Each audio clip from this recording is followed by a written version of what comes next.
I'm not going to talk about my match right now because pretty much everyone around the world knows everything they need to know about my match. So I'm going to open this right up to questions. What is your next move post Tessa Blanchard if you retain the title, or when I retain the title? When you retain the title. Continue to be one of the assets in Impact Wrestling and be one of the people that reached in the dead corpse of Impact Wrestling 2 years ago, pumped its heart full of blood, and be the guy that's going to put this company back on the mountain. Impact Wrestling needs me more than I need Impact Wrestling, and me being the champion is what everybody needs it right now. How was it to allow a camera crew follow you to kind of get a glimpse of who you are outside of wrestling? I'm used to it at this point. I'm 100% used to it. My entire life's under a microscope. It doesn't matter what you say on social media. It doesn't matter what you do in the world. I could go to the grocery store and be condemned for looking at someone the wrong way. So with my life being under a microscope like that, it's pretty much the normal thing to do at this point. I felt like the video gave us more of an insight of who you are on a day-to-day. Yeah, because people don't know me. They don't care to know me. They care to listen to what people say online. They care to set their own imaginations up and put their own spin on my life. They don't know my real life. They don't know what I've been through. They don't know what I've done, and they don't know what I've done for other people in this business. So obviously the talk of the town is the Tessa match. You have been very vocal about bringing intergender wrestling to the forefront, saying it's not even intergender wrestling. It's 100%. wrestling. Talk about why that was such a goal for you. It's a goal because it's 2020. We should have equality. Like, I don't care what sex you are. I don't care what sexual preference you are. At this point in 2020 in professional wrestling and the world, in any aspect of life, you can be whatever you want to be. And it shouldn't be intergender wrestling. We should just be considering women, men, or whatever someone identifies as just professional wrestling. And I truly wholeheartedly believe that. You look at my company, the Wrestling Revolver, I don't just book normal female division matches. I book females against men because I believe that's where they belong. I believe anyone can wrestle anyone at any point in time and tell an amazing story and absolutely kill it for the sake of killing it. Sami Nick Hausman, Wrestling Inc. There's been I've heard a lot of stories about your influence backstage.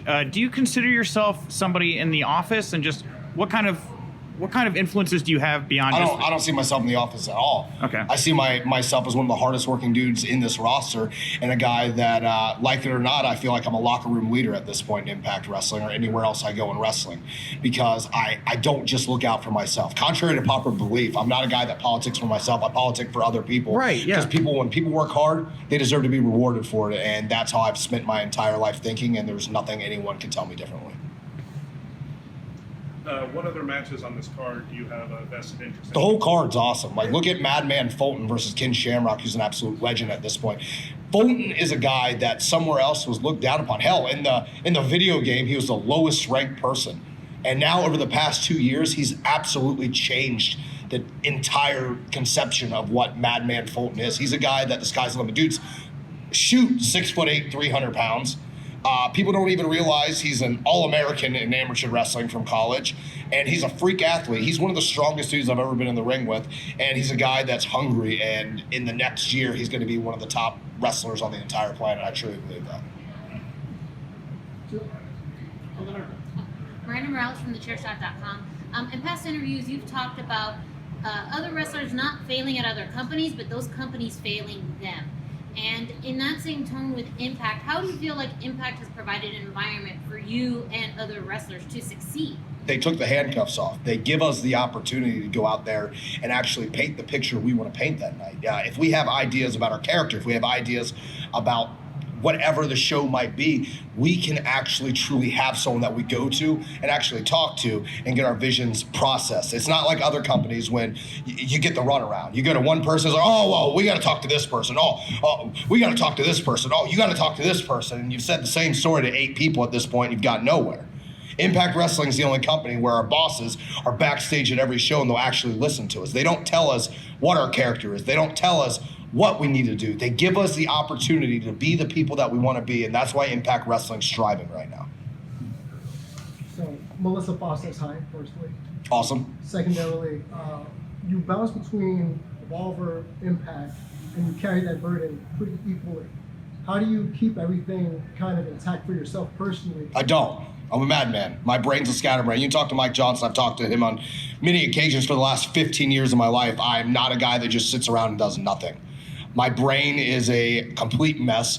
My life sometimes is a complete mess, but I like it that way because it makes me creative. It makes me always never wanting to be complacent and get into that next level. I'm a very goal-oriented person. I set one goal, I accomplish that goal, I go to the next goal. Being world champion for Impact Wrestling isn't good enough. I'm still want more. I want to become the longest reigning Impact champion of all time. I want to be the person that makes Impact Wrestling absolutely great again. I want to be the guy that in 20 years from now, you look back at Impact Wrestling, you look at professional wrestling, and I made my mark as being an absolute legend. If you lose to Tessa tomorrow, where do you go from there? I don't lose to Tessa tomorrow. Ty was out here earlier saying that if Tessa won the title, she'd like to be the new #1 contender. She has a gripe for it. A lot of people have a gripe for it. Tessa lost to Taya, ushering in the era of Taya as the women's champion, now becoming the longest reigning champion in Impact Wrestling history. So absolutely, if we're going to open up the floodgates of intergender wrestling, I think Taya absolutely has a claim to go after Tessa, as do a lot of other people. But that's not going to happen, so we don't have to worry about it. All right, well, I'm going to flip the hourglass then. Continue my question. What other women on the roster? The entire roster. I wrestled Taya at Lucha Underground, absolutely killed it. One of the best matches they had in season 3. I'd wrestle Havoc. She's one of the not just biggest women, the biggest people on the roster.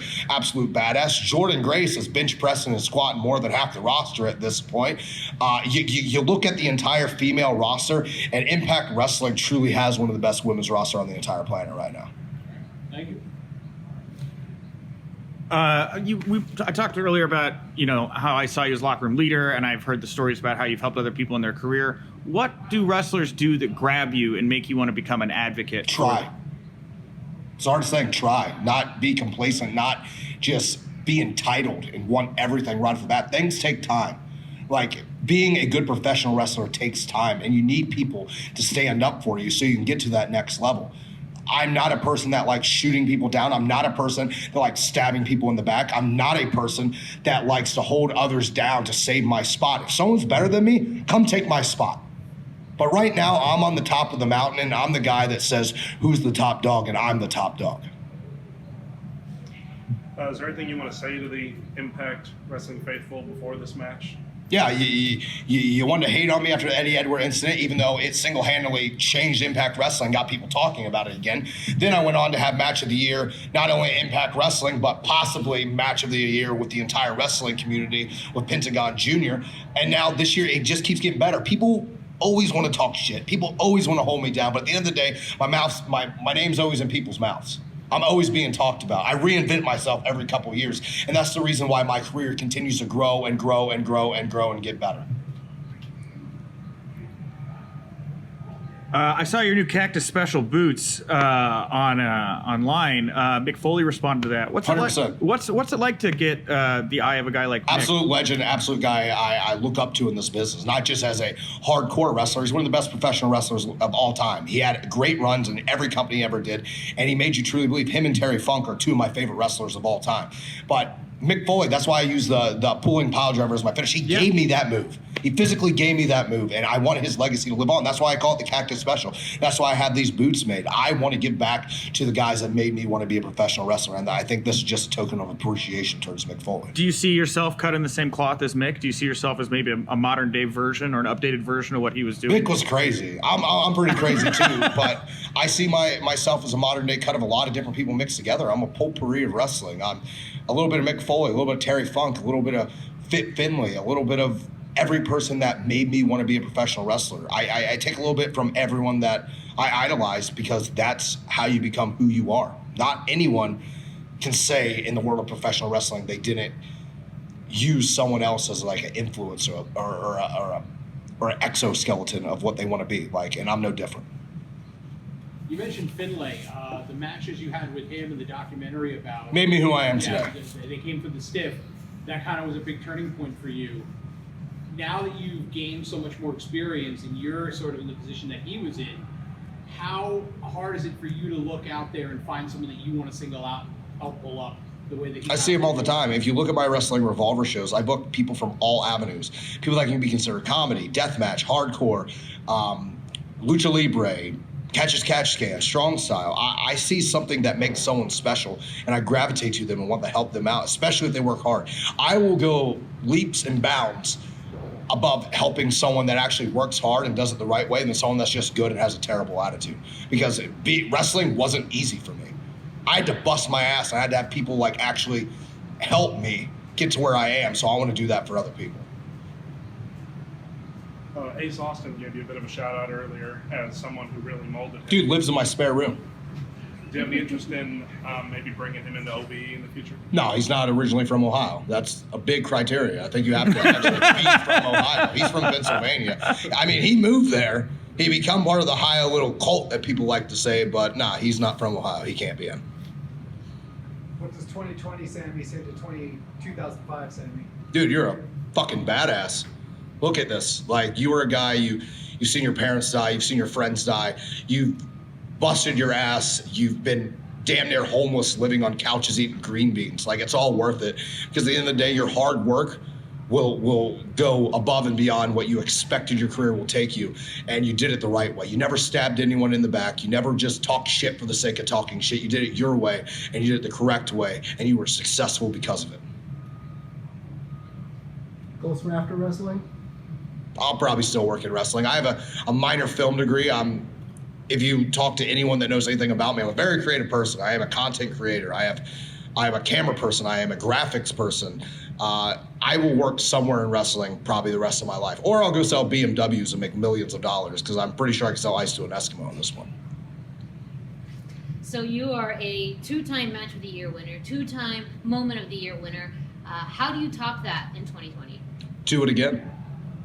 You just keep that going. You keep that string of just great matches, that string of great moments going, and you continue to reinvent yourself. You're not complacent in just winning one award. I win a lot of awards. I don't want just one award. I want all the awards. I want to be front of Pro Wrestling Illustrated. I want to be in video games. I want action figures. I want to be looked at years upon years upon years from now as a guy that truly revolutionized wrestling in the 2019s, 2020s.